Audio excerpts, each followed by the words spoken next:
사랑하신 하나님, 다시 한날 아침으로 우리를 깨워주시고 무엇보다 먼저 무릎 꿇어 하나님 앞에 기도하며 이 하루를 시작하게 해주셔서 감사합니다. 하나님을 의지하는 우리의 삶의 자리가 하나님 도우시는 삶의 자리가 되게 하셔서 하루를 건넌 후에 우리가 하나님께 감사함을 고백하며 다시 하나님의 인도를 구하고 원하는 겸손한 믿음의 사람들로서의 세움이 하루 우리들의 본복이 되게 하여 주옵소서. 예수님의 이름으로 기도드립니다. 아멘. 사무엘하 7장 1절부터 17절까지의 말씀을 찾아 공독하겠습니다. 사무엘하 7장 1절부터 17절까지 말씀입니다. 여호와께서 주위의 모든 원수를 무찌르사 왕으로 궁에 평안히 살게 하신 때에 왕이 선지자 나단에게 이르되 볼지어다 나는 백향목 궁에 살거늘 하나님의 궤는 휘장 가운데 있도다. 나단이 왕께 아뢰되 여호와께서 왕과 함께 계시니 마음에 있는 모든 것을 행하소서 하니라. 그 밤에 여호와의 말씀이 나단에게 임하여 이르시되 가서 내 종 다윗에게 말하기를 여호와께서 이와 같이 말씀하시되 내가 나를 위하여 내가 살 집을 건축하겠느냐.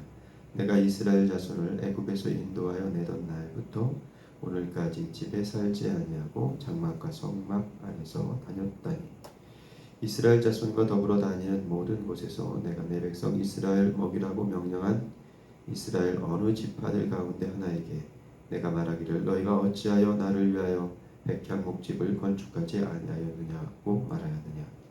그러므로 이제 내 종 다윗에게 이와 같이 말하라. 만군의 여호와께서 이와 같이 말씀하시기를 내가 너를 목장 곧 양을 따르는 데에서 데려다가 내 백성 이스라엘의 주권자로 삼고 내가 가는 모든 곳에서 내가 너와 함께 있어 내 모든 원수를 내 앞에서 멸하였은즉 땅에서 위대한 자들의 이름같이 내 이름을 위대하게 만들어 주리라. 내가 또 내 백성 이스라엘을 위하여 한 곳을 정하여 그를 심고 그를 거주하게 하고 다시 옮기지 못하게 하며 악한 종류로 전과 같이 그들을 해하지 못하게 하여 전에 내가 사사에게 명령하여 내 백성 이스라엘을 다스리던 때와 같이 아니하게 하고 너를 모든 원수에게서 벗어나 편히 쉬게 하리라. 여호와가 또 내게 이르노니 여호와가 너를 위하여 집을 짓고 내 수완이 차서 내 조상들과 함께 누울 때에 내가 내 몸에서 날 씨를 내 뒤에 두어 그의 나라를 견고하게 하리라. 그는 내 이름을 위하여 집을 건축할 것이요 나는 그의 나라 왕위를 영원히 견고하게 하리라. 나는 그에게 아버지가 되고 그는 내게 아들이 되리니 그가 만일 죄를 범하면 내가 사람의 매와 인생의 채찍으로 징계하려니와 내가 내 앞에서 물러나게 한 사울에게서 내 은총을 빼앗은 것처럼 그에게서 빼앗지는 아니하리라. 내 집과 내 나라가 내 앞에서 영원히 보존되고 내 왕위가 영원히 견고하리라 하셨다 하라. 나단이 이 모든 말씀들과 이 모든 계시대로 다윗에게 말합니다. 아멘. 사무엘하 7장은 소위 다윗 언약이 들어있는 매우 중요한 본문 이야기입니다. 오늘 본문 1절은 다윗의 태평성대 시대를 언급하고 있습니다. 여호와께서 주위의 모든 원수들을 무찌르사 왕으로 궁에 평안히 살게 하신 그때 다윗의 태평성대를 누리던 그 어느 한때에 일어난 에피소드를 들려주고 있죠. 자, 사울이 죽고 나서 다윗이 왕이 됐을 때 그 왕됨은 그저 헤브론의 왕이었어요. 헤브론에서 7년 왕 노릇을 하다가 이스보셋이 죽고 난 후에 비로소 온 이스라엘의 왕이 됩니다. 그렇게 33년간 그 예루살렘에서 통치를 해서 40년간의 다윗의 왕위를 누리게 되죠. 그러니까 초기 다윗 왕 노릇은 헤브론에 국한된 그런 왕권이었고 제한된 왕 노릇이었습니다. 통일 왕국을 이룬 것은 그 이후 7년이 지난 이후였죠. 통일이 되고 나서도 사실 이스라엘은 독립국가는 아니었습니다. 왜냐하면 블레셋이 이 이스라엘을 어떻게 여겼냐면 속국으로 여겼기 때문이죠. 언제든 자기 나라라고 생각했던 거예요. 그런데 다윗이 온 이스라엘의 왕이 된 후에 블레셋과의 싸우죠. 사무엘하 본문에서는 두 번 블레셋과 싸워 승리함으로써 비로소 독립국가의 지위를 가지게 됩니다. 명실상부한 다윗 이 온 이스라엘의 왕이 되어 평생들을 누리는 또 하나의 단초가 드디어 법궤를 예루살렘으로 옮겨오는 이야기입니다. 그래서 정치적인 왕으로서가 아니라 모든 종교를 통합하는 왕으로서의 다윗의 면모를 다 누리게 된 이때를 1절에서 이야기하고 있는 거죠. 그때의 다윗 생각이 뭐였냐면 자기는 백향목 왕궁에 거하는데 하나님의 교회는 저 장막에 이건 안 될 일이야. 그래서 갖게 된 생각이 성전을 짓자입니다. 이 이야기를 나단에게 전해줘요. 나단이 뭐라고 대답합니까? 3절에 나단이 왕께 하리되 여호와께서 왕과 함께 계시니 마음에 있는 모든 것을 행하소서. 이게 좀 오해의 소지가 있는 대목이죠. 우리 신현수 집사님께서 아주 좋은 뜻이 있어서 제게 불러왔어요. 우리 어머님 아버님 집을 한 채 좀 지어드리고 싶어요.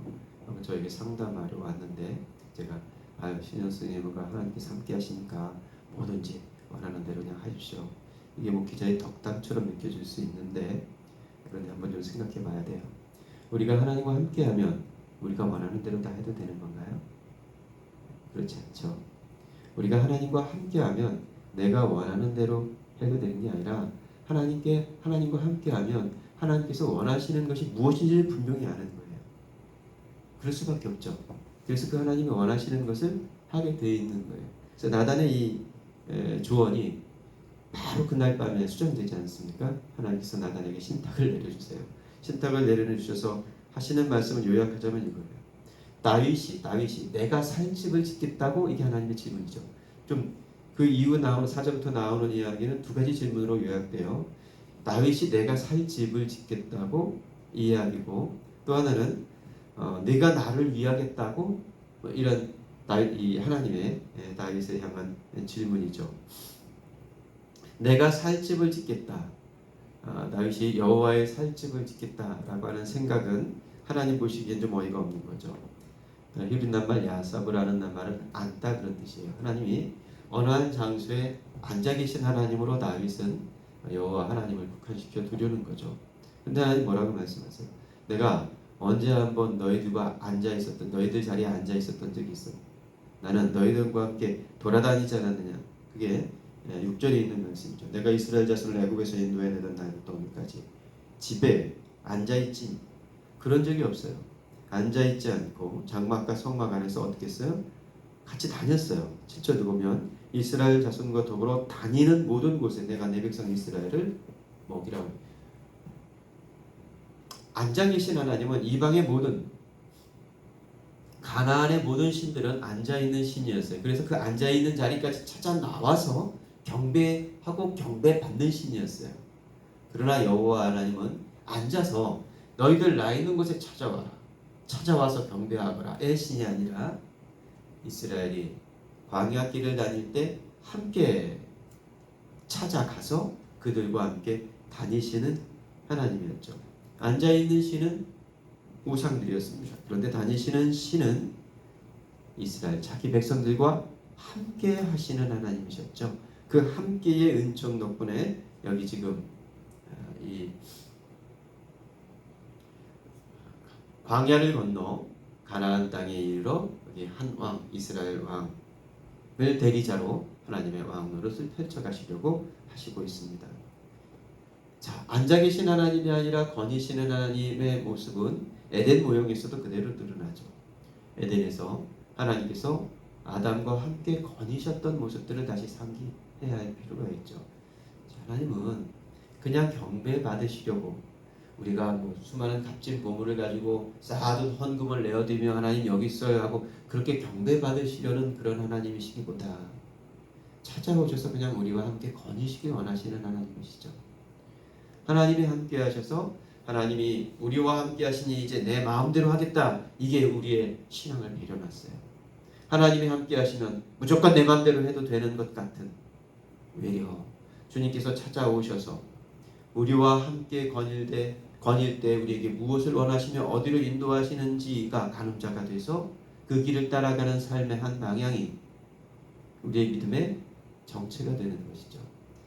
하나님은 내 편이셔 하고 무엇을 하든지 우리는 승리하리라 하고 나아간 우리들의 믿음이 오늘날 이렇게 한국 사회 안에서의 좀 난처함을 만들지 않았는지를 다시 한번 생각해 보아야 할 필요가 있겠습니다.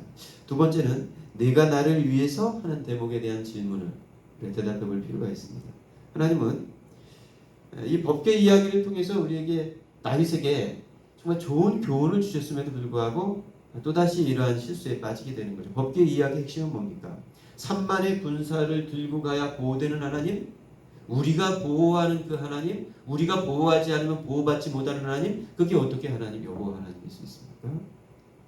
법궤는 3만의 군사로 보호되는 하나님이 아니죠.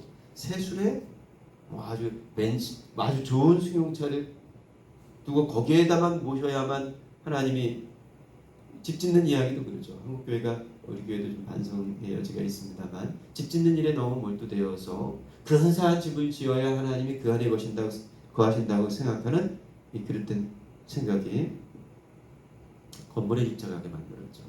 그러니까 세술에 모시고 가야 번듯하게 하나님의 영광이 나타날 것 같은 그런 그릇됨이 우사의 죽음을 만들었습니다.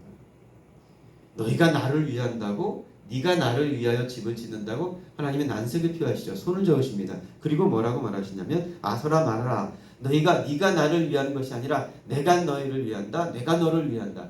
네가 나를 위해서 집 짓는 게 아니라 내가 너를 위해서 집 지어주마. 이렇게 말씀하시죠. 8절 보겠습니다.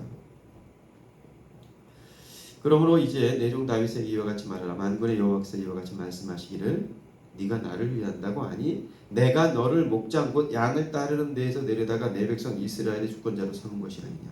너는 그냥 목동이었을 뿐인데 너를 왕 삼은 것은 내가 아니야. 이렇게 말씀하시는 거죠. 9절 내가 가는 모든 곳에서 같이 거니시는 하나님이죠. 내가 너와 함께 있어서 내 모든 원수를 내 앞에서 멸하였은즉 땅에서 위대한 자들의 이름같이 내 이름을 위대하게 만들어 주는 것이고요. 10절 내가 또 내 백성 이스라엘을 위하여 한 곳을 정하여 그를 심고 그를 거주하게 하고 다시 옮기지 못하게 하며 가나안 땅에 정착했지만 아직도 뿌리 내리지 못한 이 이스라엘을 온전히 정착하게 해주겠다는 이야기죠.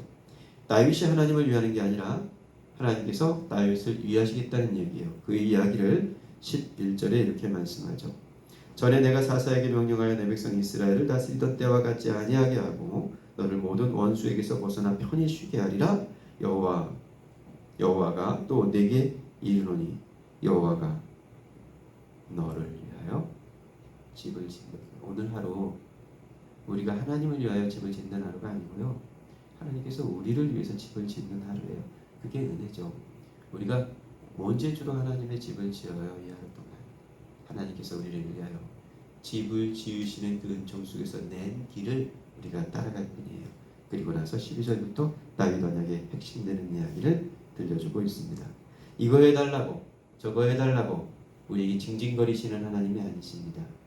그래서 하나님 징징거리시니까 하나님 달래야 돼 하고서 우리의 주머니에서 푼돈을 꺼내서 하나님을 위로하고 달래는 그런 믿음은 없습니다. 우리의 믿음은 우리 있는 곳으로 찾아와서 내가 너와 함께하마 약속해 주시고 우리보다 먼저 행하셔서 요단을 가르셔서 그냥 그 마른 땅을 걷게 하시는 하나님이죠. 그 하나님과 함께 우리에게 주신 분복을 따라 동행하는 날 되길 바랍니다. 우리에게 찾아오셔서 우리와 함께 거닐기를 원하시는 하나님은 잘 영접하여서 하나님의 임재 속에서 주님과 함께 거니는 하루의 복이 오늘 우리의 몫이 되기를 축복합니다. 기도하겠습니다. 하나님, 오늘도 우리를 위하여 집을 지으시겠다고 약속하신 하나님의 말씀을 듣고 우리 마음에 새깁니다. 공연히 앞서서 주님보다 앞서서 하나님을 위해 집을 짓겠다고 용쓰는 하루가 아니라 하나님께서 우리를 위하여 지으신 집, 그렇게 요단을 가르고 낸 땅을 걷는 주님과의 동행, 하나님의 위대한 능력을 경험하고 간증하고 그것을 증거하는 하나님과의 동행에 복된 날이 바로 오늘이게 하여 주옵소서. 주와 함께 길 가는 것 즐거운 일 아닌가고 노래하는 우리의 찬송이 이 하루 우리의 간증이고 고백이 되게 하여 주옵소서. 주님, 오늘도 우리에게 오셔서 우리를 다스려 주옵소서. 예수님의 이름으로 기도드립니다. 아멘. 자유롭게 기도하시고 올라가시기 바랍니다. 좋은 날 되십시오.